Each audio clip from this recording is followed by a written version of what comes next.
안녕하세요 여러분, 냇물아 흘러흘러 이현주입니다. 이번 영상부터는 호메로스의 두 작품을 읽기 시작할 겁니다. 일리아스와 오디세이아입니다. 일리아스는요, 일리온의 이야기라는 뜻입니다. 일리온은요, 트로이라고 하는 지명의 더 오래된 지명 이름입니다. 그러니까 일리온에서 있었던 이야기라는 뜻입니다. 트로이 전쟁과 관련된 내용을 다루고 있다는 걸 알 수 있습니다. 오디세이아는 오디세우스가 겪은 방랑과 모험이라는 뜻이에요. 그래서 우리는 이 두 작품을 16편의 영상으로 만나게 될 겁니다. 호메로스의 두 작품 이외에 베르길리우스의 아이네이스라는 작품까지 여러분들이 기억하시면 좋은데요. 왜냐하면 일리아스에서 다루고 있는 트로이 전쟁은요, 그리스 연합군과 트로이 연합군 간의 전쟁을 다루고 있습니다. 오디세이아는 그리스 연합군들이 10년간의 전쟁을 마치고 함선들을 이끌고 귀국하는 이야기들의 하나의 인물인 오디세우스의 이야기를 다루고 있는 거죠. 자, 그러면 베르길리우스의 아이네이스는 어떤 이야기일까요? 패한 트로이 폐허가 된 지역에서 새로운 삶을 모색하게 되는 데 있어서 아이네이아스라고 하는 영웅이 그 사람들을 이끌고 새로운 터전으로 떠나는 이야기예요. 로마의 건국 신화가 바로 아이네이스라고 볼 수 있습니다. 그렇기 때문에 이 세 작품을 연속해서 읽어가시면 근원적인 서양 정신세계를 다루고 있는 가장 오래된 작품을 읽을 수 있다고 생각하시면 됩니다. 우리는 이 호메로스의 두 작품을 숲출판사의 천병희 선생님의 번역으로 읽게 될 거예요. 일리아스 서문에 천병희 선생님은 이 작품을 이렇게 소개하고 있습니다. 호메로스, 그리스 정신의 출발점이자 원천이라고 이야기하고 있거든요. 그리스 정신이라고 하면 많은 사람들은요, 기원전 5세기에 소크라테스, 플라톤, 아리스토텔레스를 가장 먼저 떠올릴 거예요. 고대 그리스의 르네상스라고 잘 알려져 있습니다. 그런데 이 시기는요, 그 이전과 이후가 많이 달라지는 시기였기 때문에 이전의 시기를 따로 살펴볼 필요가 있습니다. 그리고 실제로 호메로스가 다루고 있는 시기도 그보다 훨씬 오래전의 이야기거든요. 기원전 1600년경 전후를 주목해 볼 필요가 있습니다. 이 시기는 크레타 미케네 문명과 미노스 문명이 겹쳐졌던 시기예요. 그리고 미노스 문명이 그걸 계승하던 시기인데, 일리아스의 배경이 되는 이야기가 바로 미케네 문명의 마지막 단계라고 볼 수 있습니다. 우리가 왜 미케네 문명을 주목하냐 하면, 일리아스에서 그리스 연합군을 모집하던 사람이 바로 아가멤논이라고 하는 미케네 문명의 가문에 해당되는 사람이기 때문입니다. 이걸 염두에 두시고 세 구분을 해가면서 작품을 살펴보시면 좋을 것 같습니다. 일리아스는요, 트로이 전쟁 전체 중에 하나의 주제를 호메로스가 따로 선택한 겁니다. 그래서 그 주제가 인간의 삶에 어떻게 영향을 미칠 수 있는지에 주목한다는 점이 바로 이 작품에서 우리가 살펴볼 점입니다. 아킬레우스와 아가멤논이라고 하는 두 사람의 분쟁이 공동체 전체의 삶에 아주 지대한 영향을 미치게 되거든요. 이걸 알려면 1권의 첫 단락을 같이 한번 살펴볼 필요가 있을 것 같습니다. 노래하소서 여신이여, 펠레우스의 아들 아킬레우스의 분노를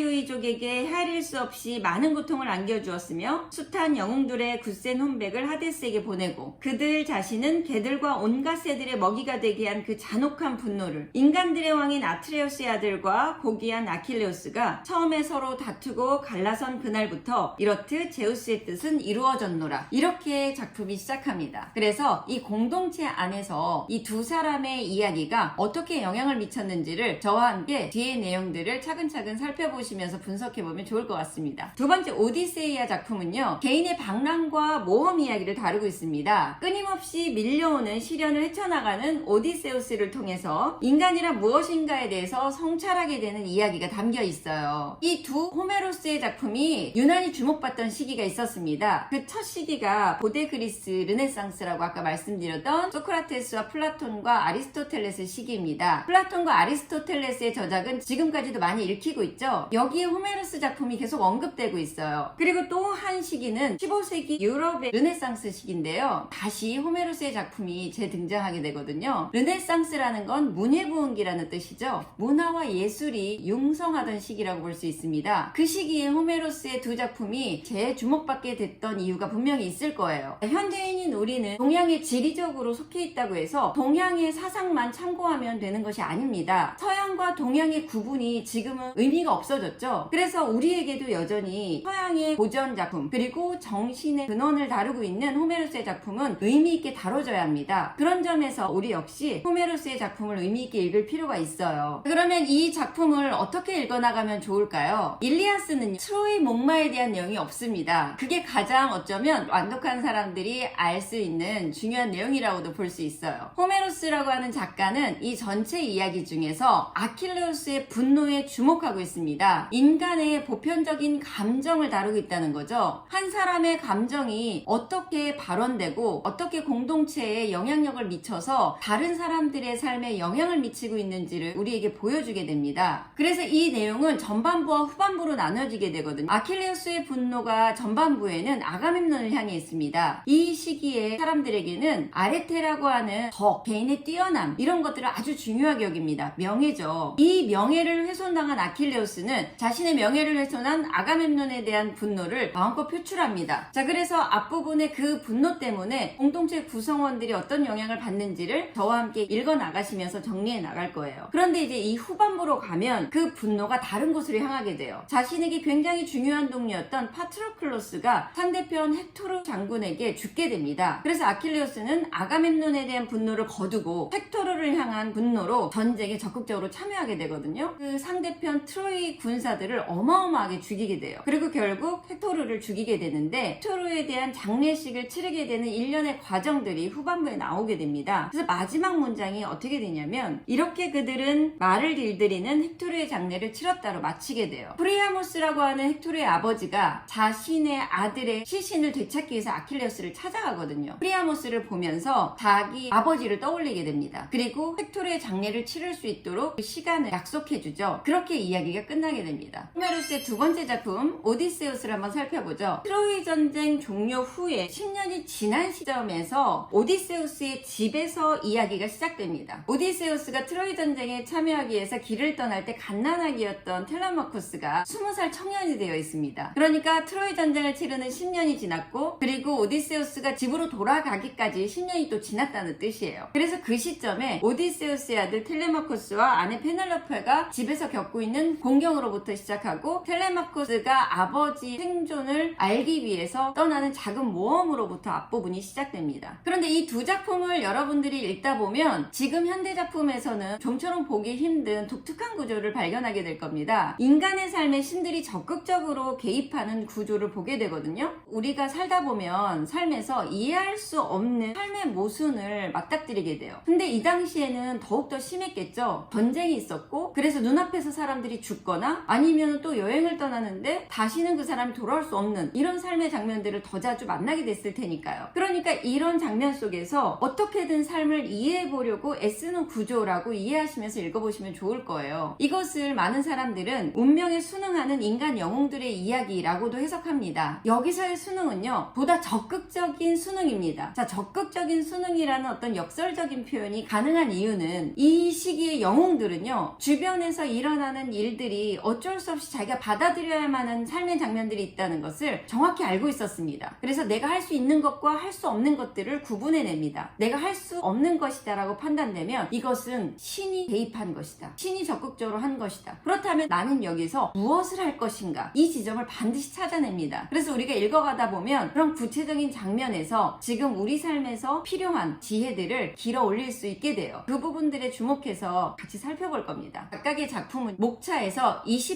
24권이라고 소개가 돼 있을 거예요. 각각의 권이 독립된 한 편의 이야기처럼 구성되어 있습니다. 이것은 당시에 음유 시인에 의해서 낭송되었던 이야기라고 생각하시면 이해가 쉬워요. 24권으로 구성되어 있는 것을 3권씩 나눠서 8편씩의 영상으로 만나게 될 겁니다. 그러면 읽어가실 때 각 부분에서 필요한 배경 지식들이 있을 거예요. 고대 그리스 신화의 내용도 같이 살펴볼 거고요. 각 영웅들의 각의 계보도 살펴볼 필요가 있을 겁니다. 가장 오래된 서양의 고전들 읽기 앞에 서 있습니다. 자, 끝까지 완독하시면 새로운 인간에 대한 이해를 깊이 할 수 있을 거라고 생각해요. 끝까지 완독하기를 응원하겠습니다. 저는 여기까지 냇물아 흘러 흘러 이현주였습니다.